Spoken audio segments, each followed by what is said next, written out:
Good morning. Welcome to the Demand Gen Pod. My name is Ryan, and today we are talking about our Martech stack. And specifically, we're going to be talking about building and optimizing it. So, this is, I think, actually going to be kind of a quick one today, but let's get going.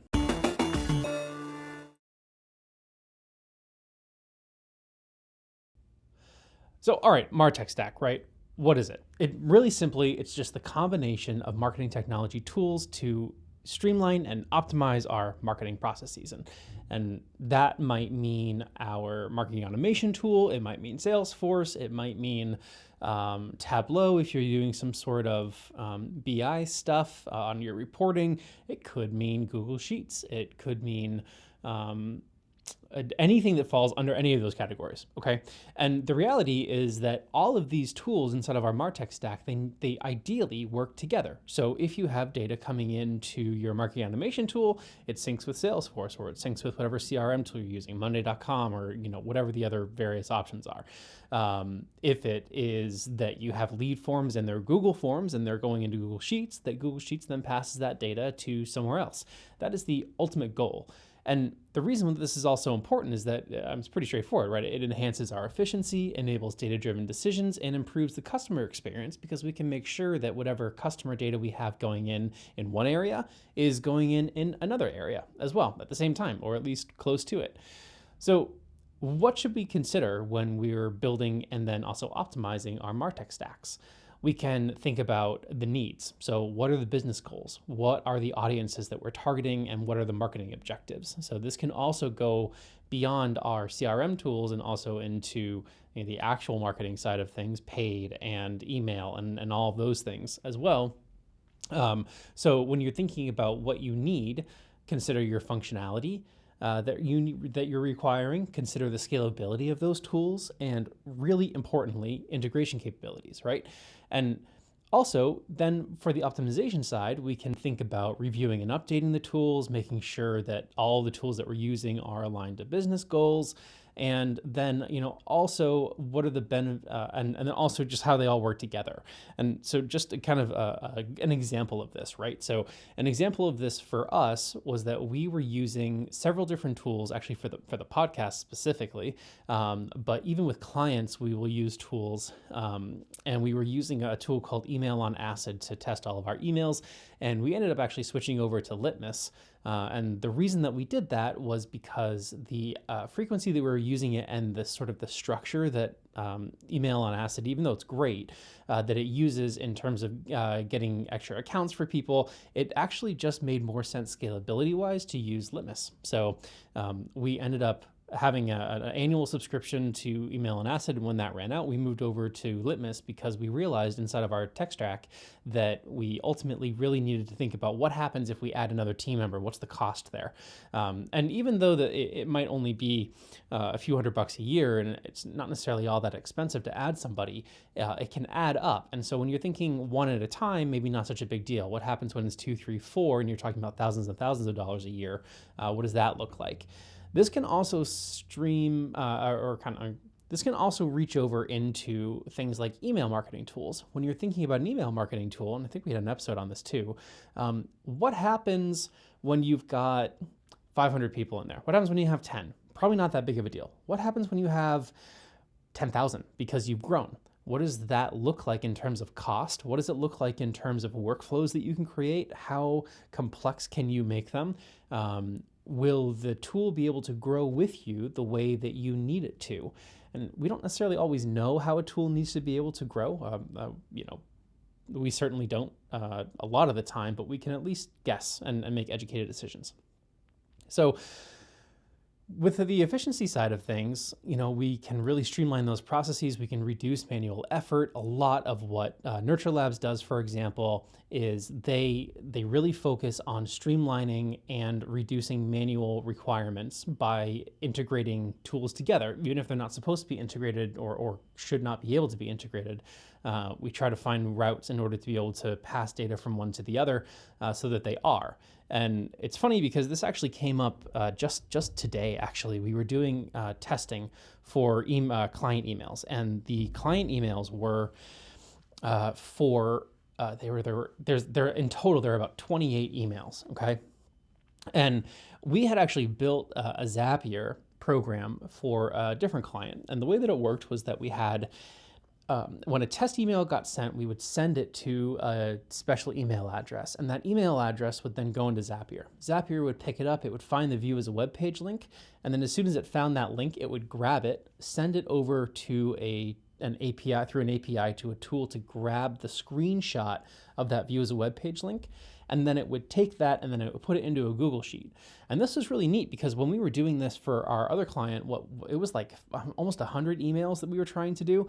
And that's just so cumbersome to do manually. So we realized that it would make sense to spend several hours to build a process that would allow us to automate this. And the big reason for that is because the alternative is what happened to me today. We didn't have this set up. And instead what had to happen was that I got a test email from the team. That test email goes into my inbox, right? And then I open that test email and I see the subject line, and then I'm looking at all of the various subject lines. Again, I think it's like 28 emails. So we've got 28 subject lines to look at to figure out which email this actually is, just in case it didn't get sent in order or delivered in order.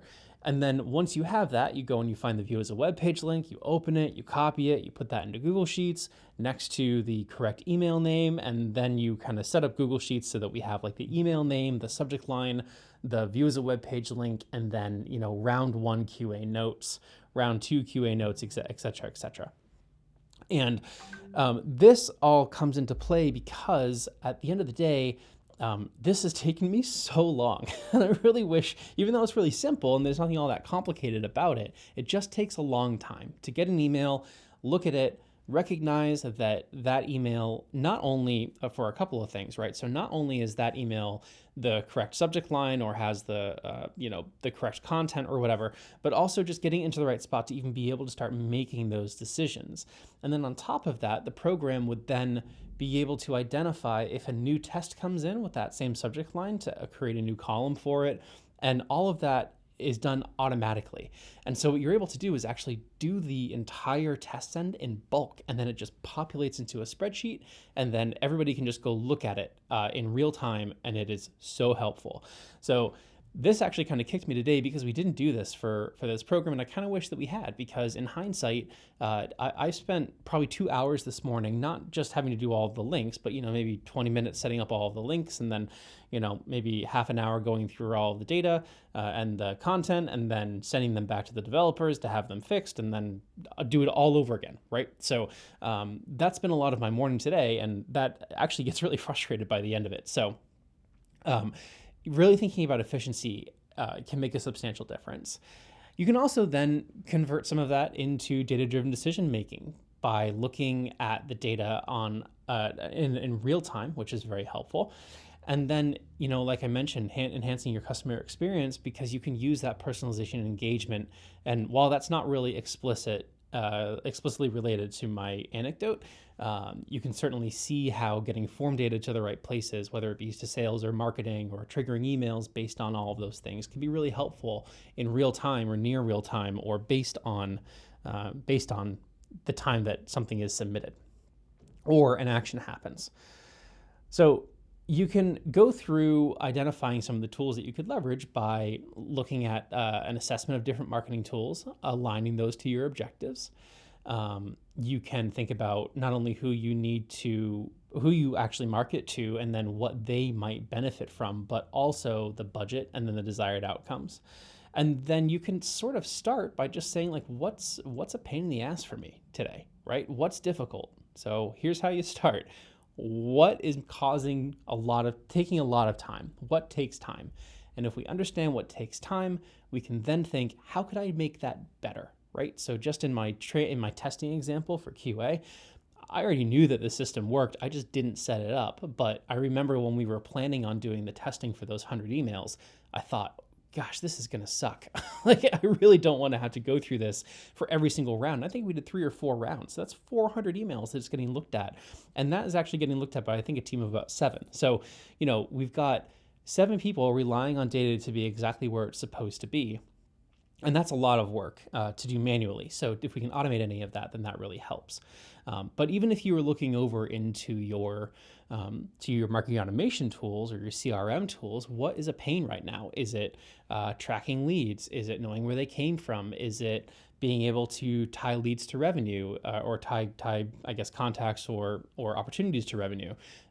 Is it trying to understand why people were close lost? Is it anything along those lines? And there might be tools that can help you to identify some of that reporting and take some of that pain away effectively.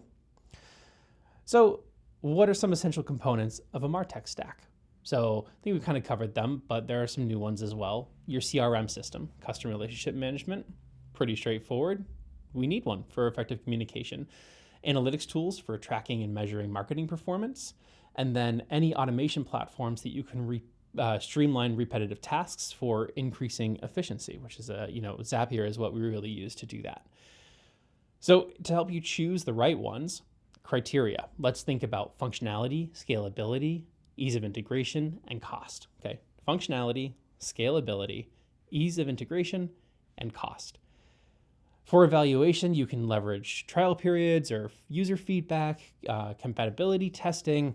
I actually found, honestly, for me, it just depends on how you actually search for things. But for me, I use Reddit a lot to identify really solid feedback on different tools, products, et cetera, et cetera. Reddit can be quite a path down, quite a way down the wrong path if you're not careful with it. But usually like taking an approach of searching for something in Google and then putting Reddit at the end of it actually gives me some really good feedback on various things, including Martech stack tools. So after evaluation, the integration and scalability, so make sure that they can integrate with each other. This was something that I took into consideration when we were developing the podcast because I wanted to make sure that our workflow was seamless. And our workflow is so good on this podcast that I have everything set up where by the time I finish this episode and it saves as a file, I drag it into a folder and everything gets created for me. The blog post, the automation for social stuff, the transcript gets created from the video automatically. It takes the video and converts it into an MP3 to be used on Spotify. All of that stuff is actually automated. And the reason why I'm able to automate it, I do it with the help of Zapier, which is really fantastic. But the reason why I'm able to automate all of that is because I chose tools intentionally that worked not necessarily together, but at least with Zapier, because it's very difficult sometimes to find tools, especially across multiple platforms and things that can really work together, or purposes, I guess I should say, not necessarily platforms that work together. And so Zapier really lets you leverage them in interesting ways. And that's what we do with the podcast.